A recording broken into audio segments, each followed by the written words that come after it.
अस्सलामुअलैकुम। आप देख रहे हैं फजल जतोई यूट्यूब चैनल और मैं आपको अपने नए व्लॉग में खुशामदीद कहता हूँ। अल्ताफ़ हुसैन साहब और एमकेएम लंदन के हवाले से एम डेवलपमेंट सामने हमें नज़र आ रही हैं। एमकेएम लंदन के एक कारकुन हैं और मेंबर हैं सैयद आतिफ शमीम साहब। उन्होंने एक ख़त लिखा है अमरीकी स्टेट डिपार्टमेंट के तर्जुमान को, और ख़त का जो सब्जेक्ट है वो फ्रीडम ऑफ स्पीच है। Freedom of speech of founder of MQM Altaf Hussain. और उस ख़त में ये लिखा गया है कि आपने 15 फरवरी 2023 वाले दिन ये कहा था कि जिसे भी इज़हार राय की आज़ादी नहीं दी जा रही और जिसकी फ़ैन फॉलोइंग है और जिनके लोग हैं, जिनको लोग सुनना चाहते हैं, जिनका एक किरदार है, तो इसमें मुख्तलिफ़ कौम परस्त जमातों के भी सरबराहों ने मुख्तलिफ़ कौम परस्त जमातें जो आपको पता है एंटी स्टेट जो कौम परस्त जमातें हैं वो, और यहाँ से सैयद आतिफ शमीम साहब का बताया जा रहा है कि उन्होंने ये ख़त लिखा है अक़वाम मुत्तहिदा को और ये अमरीकी स्टेट डिपार्टमेंट के तर्जुमान को। उसमें ये लिखा गया है कि जो फ्रीडम ऑफ स्पीच है उसकी बहाली के लिए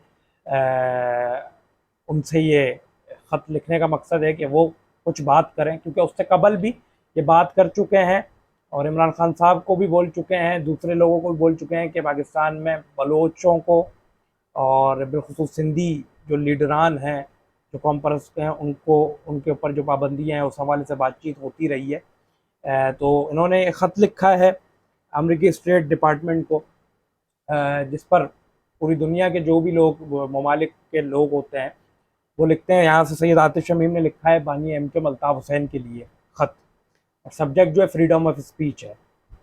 बात करते हैं हम इसके बाद हम बात करते हैं कि खालिद मकबूल साहब ने जो है वो तंज़ एक किया हाल ही में, और वो तंज़ सीधा सीधा जो था वो बानी एमकेएम अल्ताफ़ हुसैन पर था, जिस पर कारकुनान जो हैं वो ट्विटर पर गम और गुस्से का मुज़ाहरा कर रहे हैं, गद्दार बोलते हुए हमें नज़र आ रहे हैं, नमक हराम बोलते हुए नज़र आ रहे हैं, क्योंकि जिस तरह का उनका तंज़ था वो सीधा सीधा उन्होंने जो हिट किया वो अल्ताफ़ हुसैन की ज़ात को किया। तो उसका जो रिएक्शन आया वो एमकेएम लंदन की जानिब से सोशल मीडिया पर बहुत संगीन आया। और पहले मुस्तफ़ा कमाल साहब को आड़े हाथों लिया हुआ था एमक्यूएम लंदन वालों ने, उनके कारकुनान ने, उनकी काबीना ने। अब खालिद मकबूल को जो तंज़ उन्होंने जो किया है, सीधा सीधा हिट किया है तो वो अब उनको आड़े हाथों ले लिया गया, और खालिद मकबूल पर शदीद जो है वो तनकीद हमें होती हुई नज़र आ रही है। अब जो फैसला आया था वो एमकेएम पाकिस्तान के हक में आया था, लंदन प्रॉपर्टी केस वाला, ठीक है। लेकिन उसका एक रुख और बाकी है। उसका एक रुख क्या बाकी है? एक फैसला आना, और देखा जाए तो लंदन वालों ने ये भी कहा है कि हम इस फैसले को चैलेंज करेंगे, इस फैसले को हम चैलेंज करेंगे जो फैसला आया है।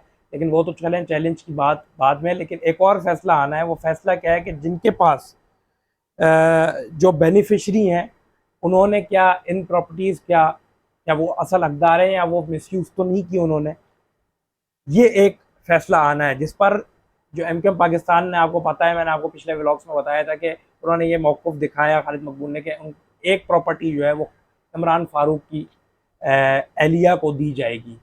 तो वो इन्होंने यहाँ से चालाकी की है एक तरीके से देखा जाए, क्योंकि ये एक रुख बाकी है इस फैसले का, इस केस का, जिस पर ये बेनिफिशरी का पता करना है कि मिसयूज़ तो नहीं कर रही जो बेनिफिशरी है, वो इन प्रॉपर्टीज़ का कोई मिसयूज़ तो नहीं कर रहा, सही हाथों में है।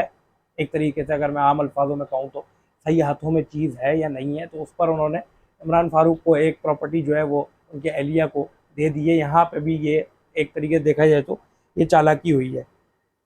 अब हम अगर आगे बात करते हैं कि इस्टेब्लिशमेंट की जानिब से यही बार बार कहा जा रहा है कि हम लोग न्यूट्रल हैं, ठीक है।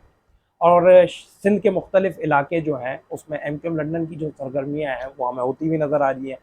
प्रेस क्लब्स में एहतजाज भी होते हुए नज़र आ रहे हैं, और जैसे यौम तासीस के मौके पर लोगों ने एहतजाज भी किया हर चीज़ की, और किसी ने उनको नहीं रोका। शहरी सिंध की अगर मैं बात करूँ, सिंध के मुख्तलिफ़ इलाकों, कराची को छोड़कर, टंडो अलायार की मैं बात करता हूँ, हैदराबाद की बात करता हूँ, नवाबशाह की बात करता हूँ, तो यहाँ पर टंडो आदम की बात करता हूँ और मुख्तलिफ़ शहरों की बात करता हूँ। यहाँ पर एमकेएम लंदन वालों ने नारेबाजी भी की, और यौम तासीस के मौके पर चूँकि उनका एमकेएम पाकिस्तान के साथ तकरार भी हुई, लेकिन उनको किसी ने रोका नहीं, देखा जाए तो अब एस्टेब्लिशमेंट का ये दावा भी है कि हम न्यूट्रल हो चुके हैं। तो क्या एस्टेब्लिशमेंट सच में न्यूट्रल हो चुकी है? कुछ लोग ये कह रहे हैं कि एस्टेब्लिशमेंट अभी वो किरदार अदा कर रही है जैसे कबूतर अपनी आंखें बंद कर लेता है तो वो समझता है कि कोई मुझे देख नहीं रहा या मैं छुप गया हूँ, इस तरह से। तो इस्टेब्लिशमेंट शायद वो किरदार अदा कर रही है।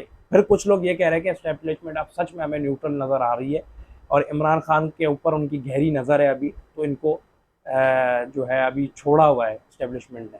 कुछ लोग ये कह रहे हैं कि हाँ सच में न्यूट्रल हो चुकी है। अब हमारे पास और एक अहम खबरें ये आ रही हैं कि अल्ताफ़ हुसैन जो एमक्यू पाकिस्तान के कारकुनान हैं, जो मुनहरिफ कारकुनान हैं एमक्यू पाकिस्तान के, जो सख्त नाराज़, मैंने आपको पिछले ब्लॉग में बताया था कि एमक्यूएम पाकिस्तान का जब से अलायंस बना है तो उनके अपने कारकुनान सख्त नाराज़ हो चुके हैं।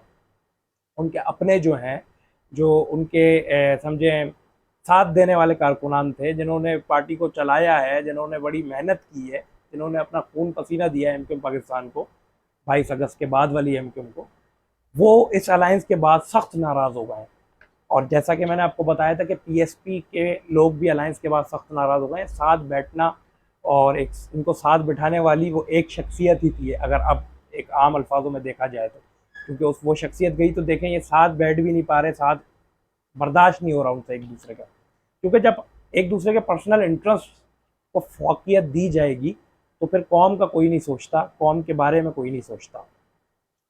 तो ये हमारे पास खबरें आ रही हैं कि जो मुनर्रिफ हैं एमक्यूएम पाकिस्तान के, वो अल्ताफ़ हुसैन की पार्टी में शमूलियत करना चाह रहे हैं और उन्होंने माफ़ीनामे लिख के अल्ताफ़ हुसैन को दिए हैं। ये अंदर की खबरें हम तक पहुंच रही है। अब इस खबरों की तस्दीक अभी तक नहीं हुई, लेकिन कुछ उड़ती उड़ाई खबरें जो आ रही हैं हमारे पास मुख्तलिफ ज़राए से, वो ये आ रही हैं कि मुख्तलिफ जो कारकुनान यहाँ से मुनर्रिफ हुए हैं और जो 22 अगस्त के बाद अलग हुए थे अल्ताफ़ हुसैन से, जिन्होंने माइनस किया था, वो अब अल्ताफ़ हुसैन को जो है वो माफ़ीनामा उन्होंने लिखा है और वो शमूलियत इख्तियार कर रहे हैं।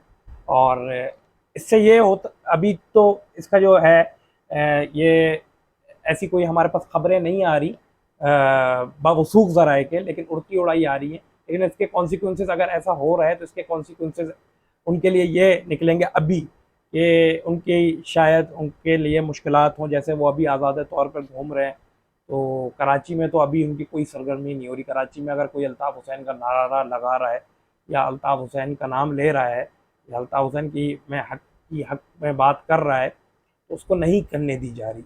जिस पर आतिफ शमीम ने फ्रीडम ऑफ स्पीच अक़वाम मुत्तहिदा में और अमरीकी स्टेट डिपार्टमेंट को यह ख़त लिखा है कि हमारे कायद पर जो लाहौर हाई कोर्ट ने पाबंदी लगाई है उनकी तकरीर पर, तस्वीर पर, तहरीर पर, उसी हवाले से ये सारा। अब आफ्ताब बकई का भी यही कहना है कि मैंने जब पटिशन दायर की थी कि तो मुझे किसी ने भी नहीं रोका, मैंने आज़ादाना तौर पर अपनी पटिशन दायर की अल्ताफ़ हुसैन के हक़ में और उनके ऊपर जो जो पाबंदी है उसको हटाने के लिए मैंने पटिशन दायर की। मुझे किसी ने भी कोई प्रेशराइज़ नहीं किया और मुझे किसी भी रियासत के इदारे ने नहीं रोका। तो हम क्या समझें कि न्यूट्रल हो चुकी है, जैसे इस्टेब्लिशमेंट के दावे हैं कि इस्टेब्लिशमेंट जो है वो न्यूट्रल हो चुकी है, तो इस पर हम क्या कहें कि इस्टेब्लिशमेंट अब सच में जो है वो हमें न्यूट्रल नज़र आ रही है। और जिस तरह से सरगर्मियाँ भी करने दिया जा रहा है सिंध के, लेकिन मुख्तलिफ शहरों में, कराची में अभी तक कुछ ऐसा हमें होता हुआ नज़र नहीं आ रहा। और अगर जो मुनारिफ कारकुनान हैं वो अगर वहाँ जाते हैं तो अगर वहाँ जाते भी हैं तो वो उस तरह से अभी सरगर्मियाँ भी नहीं कर सकते और मुमकिन है कि उनको फिर मुश्किलात का और चैलेंजेस का सामना करना पड़े। आज यही अपडेट थी, सोचा आपको दें। और आगे अगर हम थोड़ी सी मरदमशुमारी के हवाले से अगर मैं बात करूँ, व्लॉग लंबा हो जाएगा जल्द से जल्द, तो मुख्तलिफ सहाफ़ी अगर इस पर बात कर रहे हैं और अगर एमक्यूएम पाकिस्तान को थोड़ा सा तनकीद का निशाना बना रहे हैं तो उनके कारकुनान धमकियाँ देते हुए नज़र आ रहे हैं। तो वो ये धमकियाँ उनको अपने लिए ही है, मतलब अपने लोगों के लिए ये धमकियाँ उनकी हैं कि 4-5 लड़के आएंगे बात करेंगे। तो 4-5 लड़के अगवानी जो सरेआम बिजनेस करते हुए कराची में नज़र आ रहे हैं, जो काबिज हो चुके हैं, आप उनसे बात करें। जो माफियाज़ है, पानी माफिया, पानी कराची वालों के पास नहीं है, लेकिन जो माफियाज़ हैं उनके ख़िलाफ़ खड़े हों। गैस की लोड शेडिंग कभी ज़िंदगी में नहीं होती थी, रमज़ान मुबारक के बाबरकत महीने में भी गैस की लोड शेडिंग हो रही है। इस पर तो अपने लड़के लेकर थोड़ी एहतजाज तो करें, बात तो करें। अब मतलब आईना दिखाया तो बुरा मान गए। अगर सहाफ़ी कराची के ऊपर बात कर रहे हैं, कराची के इंफ्रास्ट्रक्चर पर बात कर रहे हैं, अगर आपको हक़ाइक़ पर मुजनी तज़िया करके आपको आईना दिखा रहे हैं तो आप लोग बुरा मान रहे हैं, जबकि आपके अंदर अदम बर्दाश्त होनी चाहिए, बर्दाश्त का मादा होना चाहिए। सियासत का मतलब बर्दाश्त होता है। और इसका मतलब ये नहीं है आप लोग धमकियाँ दोगे और इस तरह से अपने रवैये दिखाओगे। कराची के हक की बात हो रही है, कराची में बदअमनी है, कराची में डकैतों का राज है, कराची के लोग 3 टाइम का खाना बहुत मुश्किलों से खा पा रहे हैं, कराची के लोग बेरोजगार हैं, नौजवान दर दर की ठोकरें खा रहे हैं। इस पर अपने लड़के लेकर हुकूमत से बात करें, इस पर आप लोगों से बात नहीं हो रही। तो बस यही सारे मामलात हैं। अपना बहुत सारा ख्याल रखिए, मेरे चैनल को सब्सक्राइब कीजिए, कमेंट सेक्शन में अपनी राय ज़रूर दीजिएगा। फिर किसी दूसरे ब्लॉग में आपसे मुलाकात होगी। अल्लाह ने के बाद।